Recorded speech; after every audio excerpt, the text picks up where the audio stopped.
Salut les amis, j'espère que vous allez bien. On se retrouve oui pour le journal du football avec trois informations. On parlera de Toulouse, de l'Olympique de Marseille et on terminera avec le Cup Ultra parisien.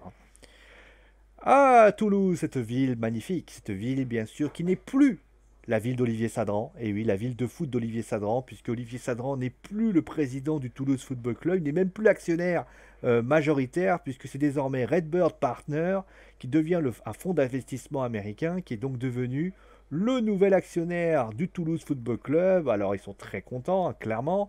Et Damien Comolli devient donc à ce moment-là le nouveau président du Toulouse. Pour information, Damien Comolli, pour ceux qui ne savent pas ce qu'il c'est quelqu'un qui a notamment officié du côté de Saint-Etienne, du côté de Liverpool, c'est quelqu'un qui notamment aussi a fait du côté de Fenerbahçe. Pour information, donc comme il a déclaré, il est très content, il est très content d'être à Toulouse, il est très content parce que c'est une ville extraordinaire, c'est une ville de football, et clairement, il veut réussir du côté de Toulouse. Après, bien évidemment, Toulouse, c'est bien gentil, mais il ne faut pas que ça fasse comme l'Olympique de Marseille, c'est-à-dire les supporters marseillais qui soient excédés par finalement le peu d'intérêt par rapport à ça, des déficits dans tout ça, pas des joueurs intéressants. Et justement, bah, quand tu vois en plus l'œil de Mourad Boudjelal et de Mohamed Ajroudi qui sont présents, ça fait forcément désordre. Et justement, bah, Jacques Henriero a continué à mettre de l'eau pour éviter voilà, que ça fume. Mohamed Ajroudi et Mourad Boudjelal, ce ne sont que des rumeurs, c'est lui qui le dit. Et finalement, eh bien, voilà, ils ne se cachent plus, mais ils ont envie de dire que tout n'est tas de rumeurs et qu'il n'est nulle question tout simplement de s'arrêter en chemin.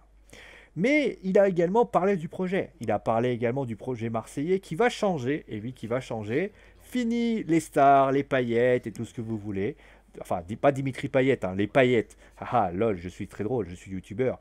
Mais en tout cas, ce qui est certain, c'est que la base du projet marseillais sera de réduire le déficit marseillais et, bien évidemment, ce sera également de s'appuyer sur les jeunes pour faire cela. Ainsi, ils réduiront le déficit et pourront littéralement être à l'équilibre dans les prochains jours. Dans les prochaines années, peut-être, on leur espère tout ça.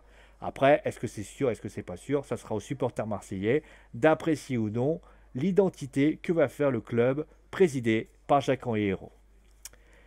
Ah, il faudrait leur taper sur les doigts, forcément. Alors Romain Mabille l'a un petit peu reconnu, ils ont fauté, voilà, c'est aussi simple que ça. Romain Mabille, pour ceux qui ne savent pas ce que c'est, bien sûr, qui c'est c'est le président du Cup Ultra parisien. Et il faut savoir que lors du match contre Beveren, bah ça n'a pas été bien. Voilà, ça n'a pas été bien. Il l'a d'ailleurs reconnu, hein, clairement. Il a dit que c'était ils se sont laissés aller, voilà, c'était l'engouement, c'est le retour au Parc des Princes, c'était sur RMC qu'il a dit tout ça, mais après, il ne faut pas non plus leur taper dessus pour, voilà, ils ne sont pas irresponsables, c'est lui qui le dit. Alors à partir de là, eh bien, il a déclaré notamment qu'il serait vigilant pour le dernier match de préparation contre le Celtic. Et d'ailleurs, les supporters parisiens ne feront pas le déplacement pour les coupes nationales, ainsi que les matchs de Ligue des Champions. Après, est-ce que c'est une nouvelle manœuvre de déstabilisation et de pointer du doigt à nouveau le football comme, encore une fois, pour dire ils sont pas gentils? Je tiens juste à préciser pour information que si jamais un stade de foot réussit à faire repartir en seconde vague le coronavirus, je trouve ça un peu abusé. Je rappelle pour information qu'il y a quelques semaines, il y avait la fête de la musique et j'ai pas entendu les pouvoirs publics se plaindre on va dire d'un amassement de personnes, contrairement à ce qui s'est passé il y a quelques jours. Voilà, ça c'est dit. Allez, c'est la fin et bien du journal du football. J'espère que l'émission vous a plu. C'est bien sûr une bonne soirée. On se retrouve bien sûr jeudi. Gros bisous tout le monde. Et on se retrouve très vite. D'ailleurs, pour information, qu'il y aura le Wrestling Show avec le débrief de WWE Raw qui vous sera proposé ce soir. N'hésitez pas à y faire un tour. Gros bisous tout le monde. Et à très vite.